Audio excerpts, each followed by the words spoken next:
তাকে আল্লাহ পাক বলবেন, ফেরেশতাদেরকে বলবেন, ও আমার ফেরেশতারা, আমার এই বান্দাকে জান্নাত এবং জাহান্নামের মাঝখানে রেখে দাও।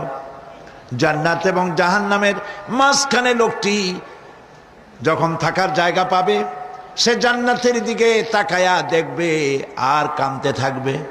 আল্লাহ পাক জিজ্ঞেস করবেন, বান্দারে, যুগের পর যুগ ধরে জাহান্নামে কেঁদেছ, আমি রব্বুল আলামিন জাহান্নাম মাফ করে দিয়া জান্নাত জাহান্নামের মাঝখানে রেখে দিয়েছি, আযাব থেকে তো বেঁচে গেছো, এখন কান্দো কেন? লোকটি বলবে, রব্বুল আলামিন কান্দি এই কারণে, জাহান্নাম থেকে মাফ করেছো, তোমার শুকরিয়া আদায় করি।